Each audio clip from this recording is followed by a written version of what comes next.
Passage dans l'épître de Paul aux Philippiens, au chapitre 3, et les versets 4 à 14. Philippiens, chapitre 3, et à partir du verset 4. Moi aussi, cependant, j'aurai sujet de mettre ma confiance en la chair.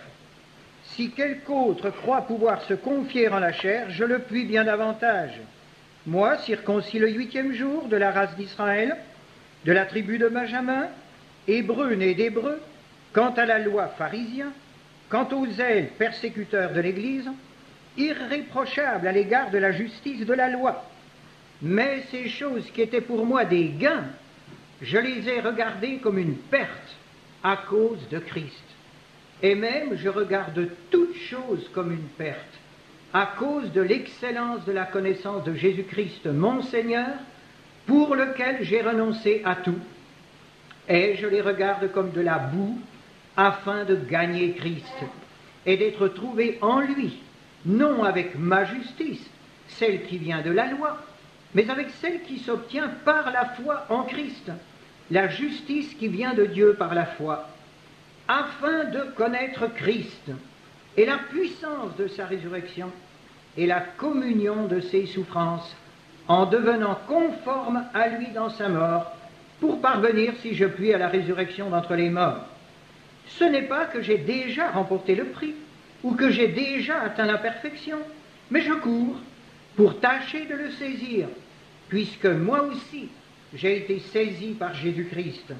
Frères, je ne pense pas l'avoir saisi, mais je fais une chose, oubliant ce qui est en arrière et me portant vers ce qui est en avant, je cours vers le but pour remporter le prix de la vocation céleste de Dieu en Jésus-Christ.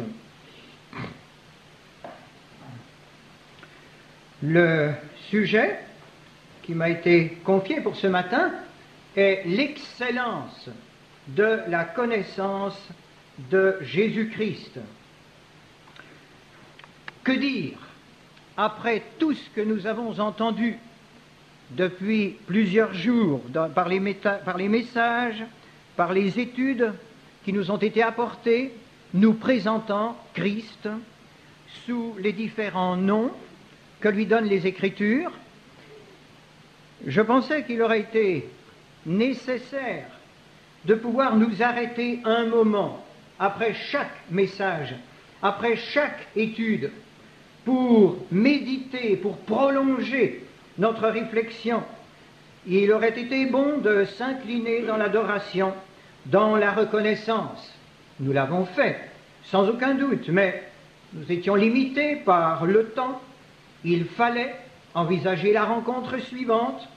Il fallait aller restaurer nos corps, leur donner le repos nécessaire.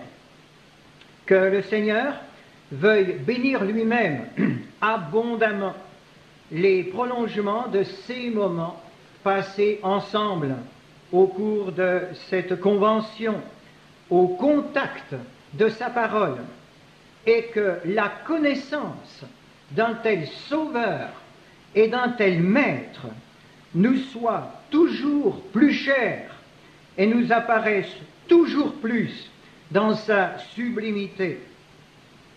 L'excellence de la connaissance de Jésus-Christ. Et je pensais ce matin, tout à l'heure, en considérant le bonheur que nous avons d'être ensemble, la joie d'être devant lui, que l'excellence de sa connaissance nous accorde aussi l'excellence de nous connaître en tant que frères, en tant que sœurs. Et ce rassemblement de cette convention n'est-il pas excellent? Qu'il soit à la gloire de Dieu. Avant de continuer, j'aimerais tout d'abord faire une remarque. Que signifie connaître? J'ai relevé une définition de Larousse qui dit ceci: être en relation avec quelqu'un, savoir à un certain degré, distinguer, apprécier, discerner, estimer, expérimenter. Nous trouvons la plupart de ces mots dans le texte biblique employé dans différents textes. Et ce mot traduit par connaître est employé par l'apôtre Paul pour signifier informer. Il est d'ailleurs traduit ainsi dans Éphésiens 6, 21, Tychique vous informera. Et dans Actes 21, 34, Luc l'utilise dans le sens d'apprendre, le tribun ne pouvant rien apprendre de certains. L'apôtre Paul écrivait aux Corinthiens aussi ceci, « J'irai bientôt chez vous et j'apprendrai ou je connaîtrai ». Dans un sens un peu plus profond, il y a l'idée de comprendre, non seulement être informé, entendre, mais comprendre. Il nous est dit dans Matthieu 21, 45, les pharisiens comprirent ce que Jésus voulait leur dire. Et Jésus lui-même allait au-delà dans ce domaine de la connaissance. Dans Matthieu 9, 4, nous lisons « Jésus connaissant leurs pensées ». Il sondait les pensées de ceux qui l'entouraient. Quant au sens « être en relation avec quelqu'un », le Larousse même souligne que dans la Bible, cela s'étend aux relations intimes du couple. Adam connut Ève, Elkana connut Anne, etc. Connaître, c'est donc être informé, c'est apprendre, c'est comprendre, c'est connaître la pensée, c'est pénétrer dans l'intimité profonde de quelqu'un. Premièrement, quels sont nos moyens pour connaître Christ? Au cours de ces journées, nous avons eu la possibilité merveilleuse de mieux connaître Christ par tout ce qui nous a été dit, apporté. Mais la convention se termine. Et même si nous pouvons emporter des cassettes, cela ne nous suffit pas. Connaître Christ doit être notre souci constant. Et nous avons, chacun pour sa part, dans notre vie quotidienne, des moyens pour chercher à connaître ce Sauveur. Je citerai en premier lieu la parole de Dieu qui a été naturellement utilisée largement tous ces jours-ci pour nous souligner qui est Christ. Jésus lui-même affirmait dans les Écritures, dans Jean 5, 39, « Ce sont elles, les Écritures, qui rendent témoignage de moi. » Et aux deux disciples s'en allant à Emmaüs, il leur expliqua dans toutes les Écritures ce qui le concernait. L'apôtre Pierre affirmait aussi chez Corneille que tous les prophètes rendent de lui le témoignage. Il fallait que s'accomplît tout ce qui est écrit de moi dans la loi de Moïse, dans les prophètes et dans les psaumes. Nous savons, mais nous pouvons répéter aussi et nous souvenir que le centre des Écritures, c'est Christ. On nous a rappelé des passages depuis la Genèse jusqu'à l'Apocalypse, nous rappelant ce que Christ est, ce qu'il a fait pour nous. Que nous puissions être animés, chacun pour sa part, des sentiments exprimés par Osée, le prophète Osée. Au chapitre 6 et au verset 3, « Connaissons, cherchons à connaître l'Éternel, le Seigneur. » Et le verset 6 de ce même chapitre nous dit, « J'aime la piété, c'est l'Éternel qui parle, j'aime la piété et non les sacrifices, et la connaissance de Dieu plus que les holocaustes. » Mais l'intelligence et la raison humaine sont impuissantes à comprendre les Écritures, c'est l'Esprit seul qui peut les sonder, et notre esprit doit être illuminé et guidé par cet autre moyen que Dieu nous donne, cette autre personne qui est le Saint-Esprit, l'auteur et l'inspirateur des Écritures. Dans Jean 16, nous lisons, dans Jean 16, 12 à 15, nous ne le relirons pas, mais Jésus promet à ses disciples cette aide indispensable pour recevoir et saisir tout ce que le Père et le Fils désirent leur révéler. C'est l'Esprit qui les conduira dans toute la vérité. L'apôtre Pierre était bien convaincu que les prophètes prophétisaient et sondaient les circonstances par l'Esprit de Christ qui était en eux, qu'en face de cette révélation qui nous a été donnée et qui peut véritablement nous faire connaître notre Sauveur et notre Maître, nous puissions redire avec le psalmiste, « Ouvre mes yeux pour que je contemple les merveilles de ta loi, les merveilles de ta grâce, que ton esprit dévoile à mes yeux et à mon cœur tout ce qui concerne la personne et l'œuvre de mon Sauveur. » J'ai pensé aussi à un autre moyen, qui est plutôt une condition pour connaître Christ et qui nous est révélé dans l'Écriture, c'est l'obéissance liée intimement à la foi. Pierre, dans sa première lettre, au chapitre 2, les versets 7 et 8, souligne que Christ, la pierre de l'angle, est devenue une pierre d'achoppement contre laquelle se heurtent ceux qui n'ont pas cru à la parole. On peut aussi traduire ceux qui n'ont pas obéi ou ceux qui ne se sont pas conformés à la parole.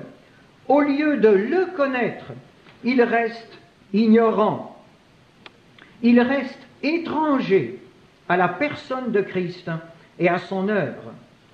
Et Jean lui-même nous rapporte les paroles de notre Sauveur qui nous rappellent que la foi est l'égale d'une œuvre.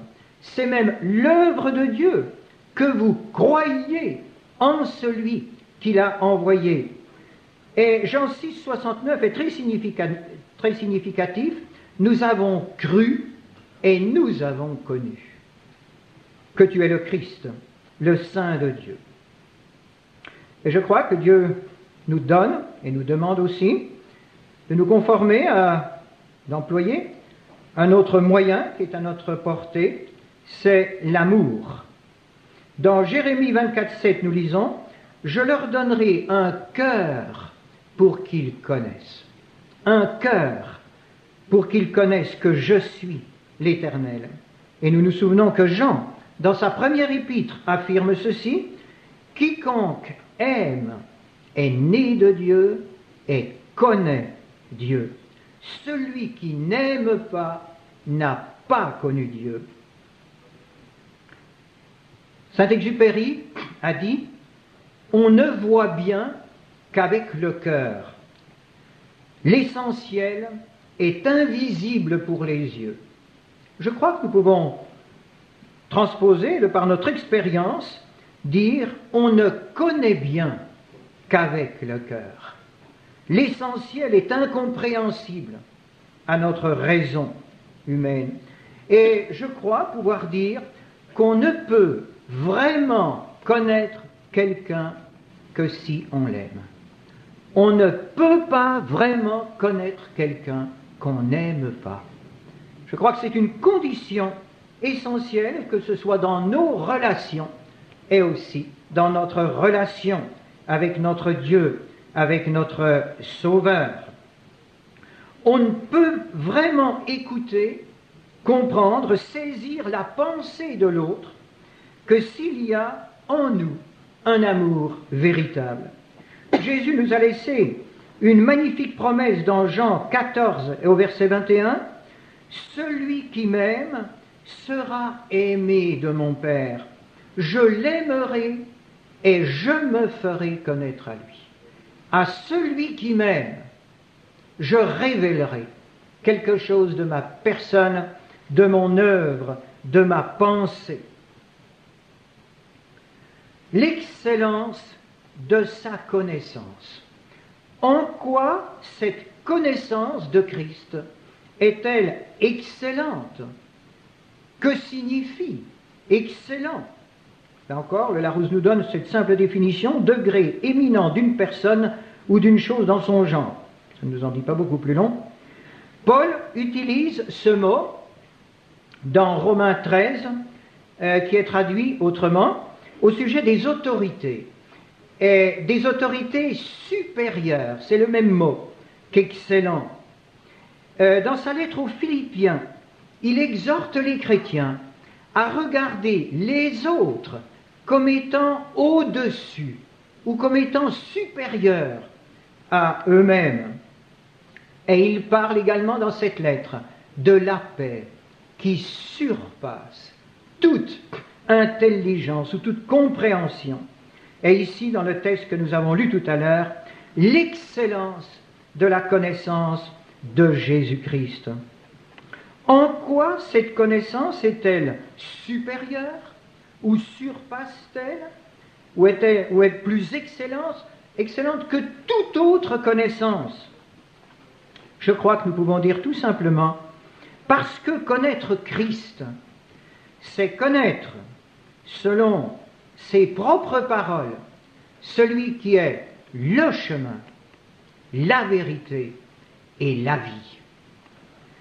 Il est le chemin, non pas un chemin parmi d'autres. Combien de messages d'études ces jours derniers nous ont rappelé cette supériorité de Christ et de la connaissance de Christ sur toute autre connaissance. Il est le seul chemin qui peut nous conduire au Père. Paul écrivait aux Romains, au chapitre 1, verset 21, « Ils se sont égarés » en parlant de ceux qui, face aux œuvres de Dieu, refusent de le glorifier. Donc, les plus sages, selon le monde, comme les plus insensés, tous sont égarés. Selon Romains 3, 11. Que ce soit les chemins les plus sombres des passions des hommes, des passions les plus basses et les plus grossières, ou que ce soit les chemins soi-disant lumineux et plus élevés de la science, ou même de la religion, aucun de ces chemins ne peut nous permettre de retrouver Dieu ou de le trouver comme Père et comme Sauveur. Christ reste le chemin, la voie par excellence qui peut seul nous conduire au Père. Il est aussi la vérité. Ici encore, non pas une vérité parmi tout ce que nous entendons parmi d'autres, mais l'unique vérité. Cette parole faite chair est et demeure le centre de la parole écrite, qui est demeurée intacte au cours des siècles et même des millénaires. Dans l'Ancien Testament, le mot en hébreu, le mot de vérité, en hébreu évoque la solidité, la fidélité, la constance. Un homme de vérité est traduit par intègre, fidèle, sur qui on peut compter. Il y a aussi l'expression un plan de vérité, dont on est en droit d'attendre du bon fruit. Il y a les richesses véritables qui sont opposées aux richesses injustes, c'est-à-dire n'offrant qu'une sécurité trompeuse. Et dans plusieurs écrits du Nouveau Testament, le mot grec exprime le fait qu'une chose apparaît à découvert. Une chose qui est vraie, c'est une chose qui apparaît à découvert. Au lieu d'être cachée, elle est exprimée, elle est dégagée des apparences qui la voilaient. Et principalement dans l'Évangile et les épîtres de Jean, les mots vérité, vrai, véritable, sont employés presque constamment dans le sens de apparition de la réalité, de l'essence même d'une chose. Elle est la révélation, la réalité divine qui se découvre à l'homme pour le délivrer du mensonge dont il est prisonnier et pour lui permettre de connaître Dieu. Lorsque Jésus dit « je dis la vérité, je rends témoignage à la vérité », cela ne signifie pas seulement que ces paroles sont conformes à la réalité, mais qu'elles sont la manifestation de Dieu, la manifestation de la volonté de Dieu et de l'essence même de Dieu, lui qui s'approche de l'homme pour lui dévoiler son mensonge et l'appeler à se soumettre et à trouver ainsi la vie. La vérité, c'est la grâce qui rend l'homme libre à l'égard du péché. Christ est cette parole pleine de grâce et de vérité. Connaître Christ, c'est connaître la vérité qui affranchit. Et cette connaissance est plus excellente que toutes les connaissances humaines, si utiles puissent-elles être, mais connaissances qui laissent l'homme séparé de Dieu sans but, sans lumière, sans avenir. Et puis il est la vie, la seule vraie, la seule durable, puisque éternelle. Dans Jean 17,3, le Seigneur affirmait « Or, la vie éternelle, c'est qu'ils te connaissent, toi le seul vrai Dieu et celui que tu as envoyé, Jésus-Christ. » Connaître Jésus-Christ, c'est connaître le chemin qui conduit dans la vérité et qui aboutit à la vie. L'homme désire vivre. Il a été créé pour cela. Certes, le péché est entré dans le monde, et par le péché la mort, selon Romains 5,12, mais l'homme s'accroche à la vie, et il essaie par tous les moyens à la maintenir et à la prolonger. Seulement, l'homme sans Dieu et sans révélation ne peut avoir qu'une idée fausse de la vie, une idée tronquée, tel ce riche de Luc 16,19 qui, nous dit le texte, menait chaque jour joyeuse et brillante vie, et à qui Abraham répond un peu plus tard, « Souviens-toi que tu as reçu tes biens pendant ta vie. » Et quelque temps auparavant, Jésus avait déclaré que la vie d'un homme ne dépend pas de ses biens. Christ est venu mettre en évidence la vie et l'immortalité. Christ est vraiment la source de la vie dans sa plénitude, c'est-à-dire non seulement donnant la vie à quiconque s'approche de lui pour recevoir son pardon, sa paix, mais il est aussi cette source constante de vie, suffisante pour étancher les soifs les plus profondes, suffisante pour rassasier les plus affamés. Quelle excellence de vie Christ nous propose, embrassant le temps et l'éternité. Nous chantons parfois « Vivre sans toi, ce n'est pas vivre. Je ne puis être où tu n'es pas. » Et pour Paul, l'excellence de la connaissance de Christ se mesurait aussi, selon le contexte, à l'excellence de la justice obtenue par Christ, tellement supérieure à celle qu'il avait essayé d'obtenir, précisément par la loi et par sa vie religieuse. À cause de Christ, toutes choses sont regardées par lui comme une perte. Et en réalité, dans notre vie, frères et sœurs, tout ce qui remplace Christ, tout ce qui risque de remplacer Christ en nous est une perte, est une grande perte. Mais pratiquement, que signifie le connaître lui? Dans ce passage que nous avons relu tout à l'heure, que voulait dire l'apôtre par ces mots? Cette parole m'a toujours frappé. Ce n'est pas un nouveau converti qui s'exprime ainsi, qui désire connaître Christ. C'est un témoin qui a servi ce maître, qui a proclamé son nom aux Juifs et aux païens, qui est en prison à cause de ce nom, à cause de sa foi en Christ, et qui semble pourtant encore tendu, et de tout son être, vers ce but, le connaître lui. Le connaître lui. L'apôtre sait combien il est facile de se tromper soi-même, de s'illusionner, de croire posséder sans posséder vraiment, de déclarer connaître sans connaître vraiment. C'est bien et c'est précieux de savoir ce que Christ a fait pour nous. C'est bien de connaître sa parole et c'est indispensable. Mais il nous faut aller plus loin. Ce qu'il désire, ce Sauveur, ce qu'il nous offre, c'est que nous le connaissions lui. Nous pouvons connaître beaucoup de choses sur Christ. Nous pouvons connaître beaucoup de passages de la parole de Dieu. Et pourtant, ne pas avoir pénétré encore dans cette connaissance profonde et personnelle, dans cette intimité avec Christ lui-même.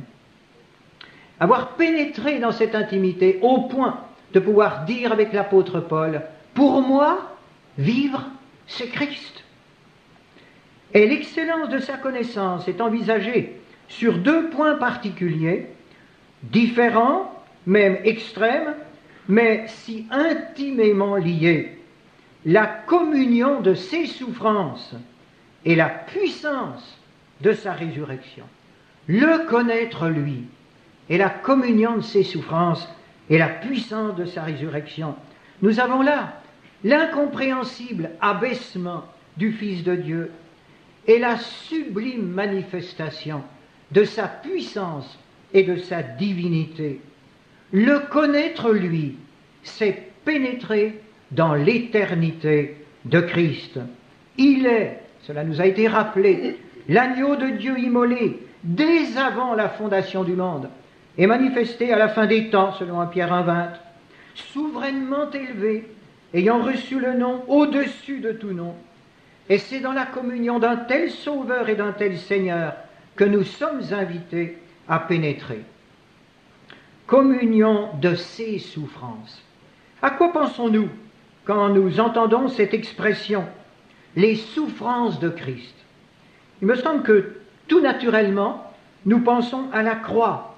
Et certes, quelle souffrance, quelle agonie, quelle mort atroce, nous y reviendrons.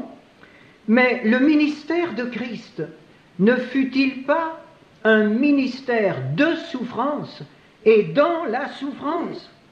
Et je pense que communier aux souffrances de Christ, c'est communier à toutes ces souffrances. Souffrance en face du péché, non pas précisément en face d'un péché particulier, mais en face de l'état de péché, l'état de rébellion, de révolte, dans lesquels les hommes vivent et se débattent, refusant toute invitation, refusant tout avertissement, toute grâce, toute offre de salut, en face d'un monde si hostile à notre Sauveur et à notre Dieu. Nous contentons-nous parfois simplement de hausser les épaules en voyant le refus de ce monde, ayant un regard mi-pitié, mi-jugement sur ce monde incrédule qui rejette notre Dieu. Où sommes-nous capables, frères et sœurs, de souffrir en voyant le refus de l'amour et de la grâce et de la patience de notre Père Céleste qui sont rejetés par ceux qui nous entourent. L'amour de ce Père qui ne désire pas la mort du pécheur, mais qui désire sa repentance et sa vie. Souffrance de notre Sauveur aussi, en face de l'incompréhension de son peuple et de ses disciples. Combien de fois il a dû dire à ses disciples, ne comprenez-vous pas encore? Nous ne pouvons peut-être pas nous représenter la souffrance qu'était pour notre Sauveur cette constatation. Il y a si longtemps que je suis avec vous, Philippe, et tu ne m'as pas connu. Tu n'as pas pénétré davantage dans mon intimité. Ne vous souvenez-vous pas, a-t-il dit plusieurs fois à ses disciples. Il se heurtait constamment à l'incompréhension des disciples, à leur lenteur à croire, à leur superficialité, et aussi à l'incompréhension de ce peuple qui connaissait les Écritures et qui aurait dû le reconnaître, qui aurait dû l'acclamer. Si je fais les œuvres de mon Père, croyez au moins à ses œuvres, disait-il dans Jean 10, 38. Et à la fin de son ministère, Jésus approchant de la ville de Jérusalem, cela nous a été souligné hier soir, Jésus pleure sur Jérusalem. Jérusalem, combien de fois ai-je voulu rassembler tes enfants et vous ne l'avez pas voulu? En face de nos échecs, en face de tous nos efforts parfois pour rassembler, pour essayer de faire comprendre le plan du Seigneur, pour parvenir à une communion de pensée, savons-nous entrer dans le sanctuaire, dans une profonde communion aux souffrances de notre Sauveur? Savons-nous pleurer avec lui? Dans certaines circonstances, dans certaines difficultés, au sein de nos églises, nous en connaissons tous, nous savons parfois trouver de bons arguments, de bonnes explications, de bonnes raisons Mais je me pose une question, frères et sœurs. Nous ne savons peut-être plus pleurer dans une communion intime avec notre Sauveur. Nous ne savons peut-être plus pleurer avec le Sauveur de l'Église, avec celui qui s'est livré pour elle et qui souffre pour la former et pour la sanctifier en attendant son retour.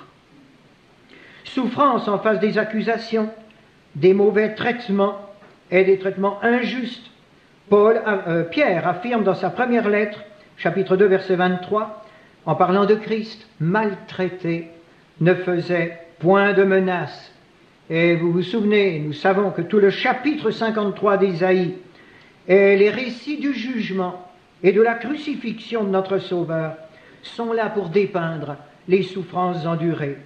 Ce juste, comme l'a appelé la femme de Pilate, qui n'avait fait que du bien, qui faisait tout à merveille, est l'objet des plus basses accusations, des plus criantes calomnies. Avons-nous à cœur, dans notre marche quotidienne, de manifester notre communion avec Christ, notre intimité avec lui, lorsque son nom est tourné en dérision, lorsqu'il est l'objet de tant d'accusations, de tant de moqueries? Notre Sauveur nous trouve-t-il à ses côtés, tout près de lui, lorsque notre entourage, nos proches peut-être, haussent les épaules et sourient en prononçant son nom? Ou, comme Pierre, le suivons-nous de loin? Disciple, oui, mais pas intime du Maître. Et qui dépeindra les souffrances de la croix? Des poètes, des peintres ont employé tout leur talent pour exprimer ou pour représenter cette terrible réalité. Et certains l'ont fait admirablement, au point que des hommes ont été touchés en face d'un tableau ou à l'ouïe d'un cantique et se sont convertis. Béni soit Dieu pour tous les cœurs, pour toutes les vies sauvées. Béni soit-il pour notre propre salut. Mais il désire plus que cela. Un frère nous a dit, en nous parlant du Maître, que sa pédagogie était de conduire chacun un peu plus loin et toujours plus loin. Que connaissons-nous de cette communion aux souffrances de Christ? Dans quel sentiment, frères et sœurs, participons-nous à la table du Seigneur? J'ai pensé à cet exemple qui se répète souvent, selon la fréquence, dans l'une ou l'autre de nos églises, que ce soit chaque dimanche ou une fois par mois. La coupe est-elle vraiment pour nous la communion à ces souffrances? Le pain est-il vraiment la communion à son corps livré et brisé?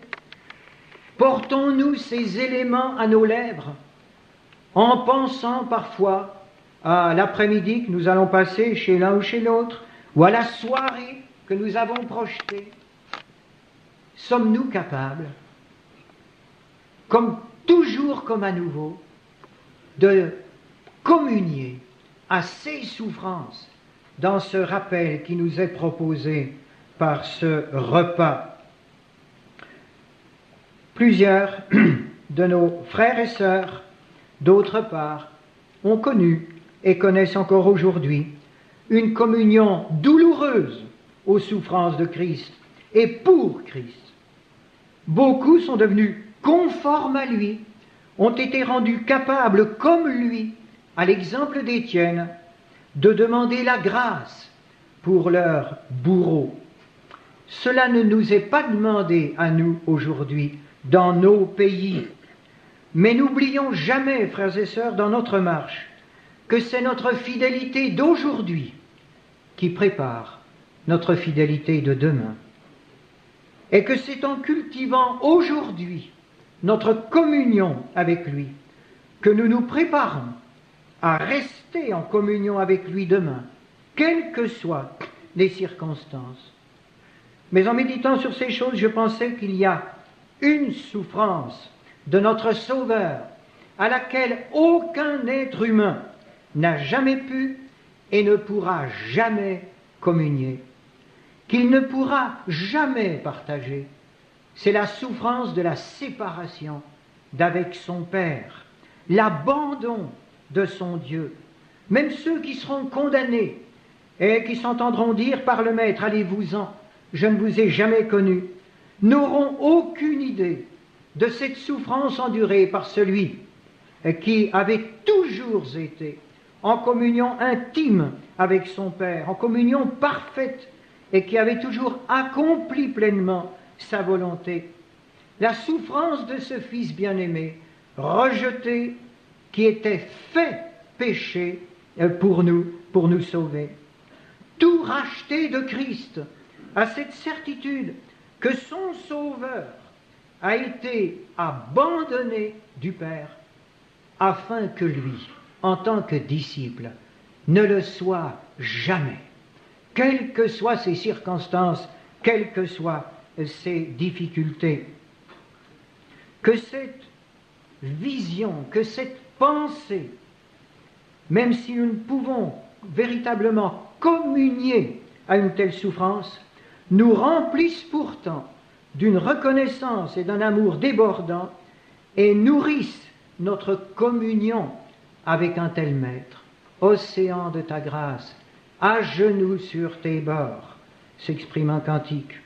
Mais l'autre aspect de cette connaissance de Christ est la puissance de sa résurrection. Ce même apôtre écrivait aux Romains, l'apôtre Paul, chapitre 1, verset 4, qu'il avait été déclaré fils de Dieu avec puissance par sa résurrection d'entre les morts. Le connaître lui et la puissance de sa résurrection, c'est le souhait qui caractérise bien l'apôtre Paul. Un homme tendu et constamment tendu vers un but précis, vers une vie abondante, une vie débordante et une vie victorieuse.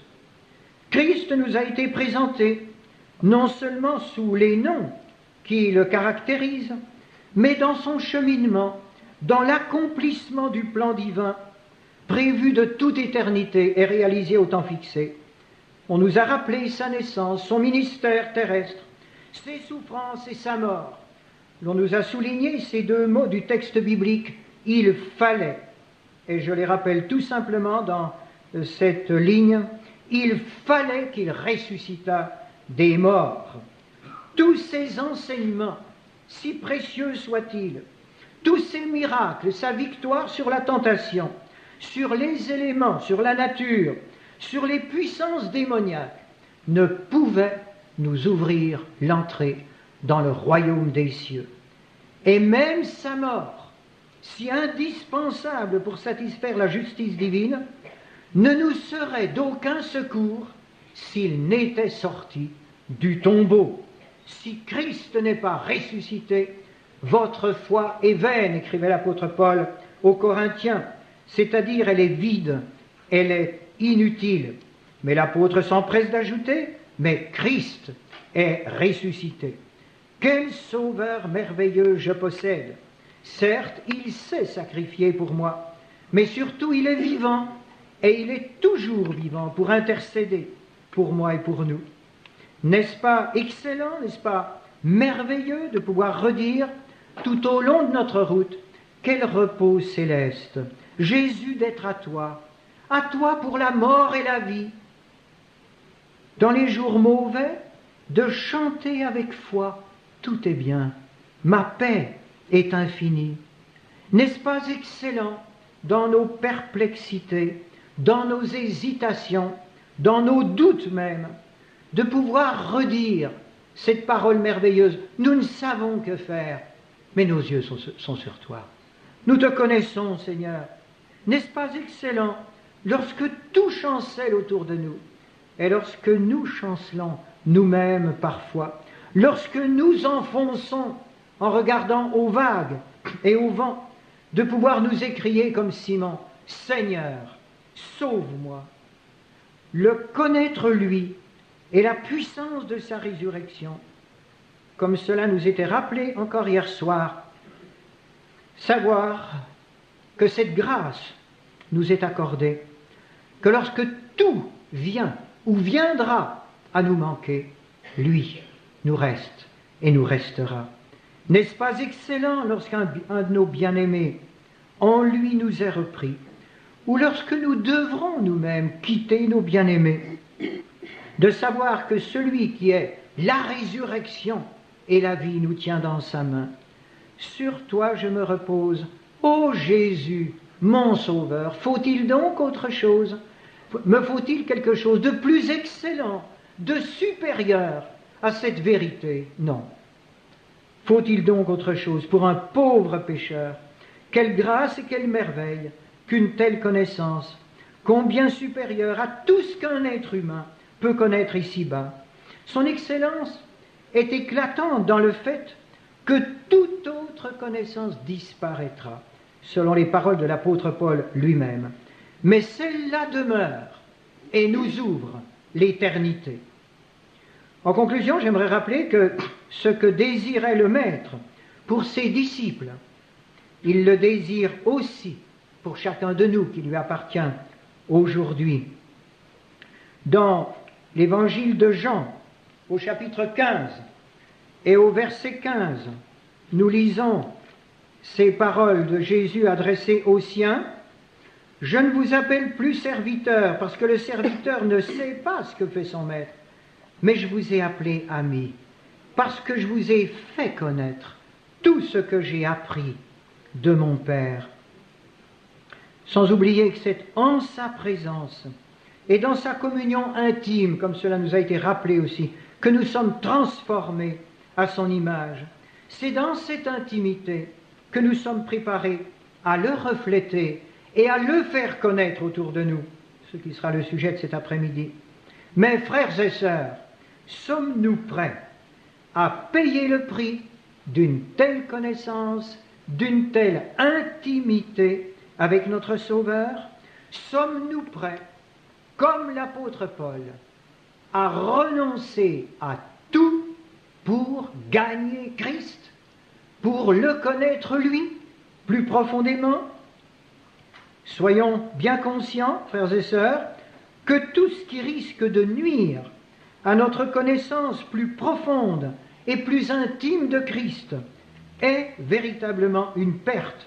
Que ce soit une bonne situation, que ce soit un bon salaire, que ce soit tous les avantages, tous les titres et tous les honneurs que le monde peut nous offrir ou que nous pouvons acquérir ici-bas, tout est pure perte si cela nous prive de l'intimité de notre Sauveur, si cela nous empêche de descendre plus profondément dans les souffrances de Christ et de monter avec lui et de connaître avec lui cette victoire de sa résurrection. Ayons à cœur, bien-aimés, dans nos églises respectives, dans nos familles spirituelles, dans tous nos contacts, de nous stimuler ensemble, de nous encourager ensemble, afin qu'à tous les échelons, personnels, familial, communautaires, nous fassions tout pour gagner Christ. Et cela avec joie, en attendant le jour où nous connaîtrons comme nous avons été connus. Amen.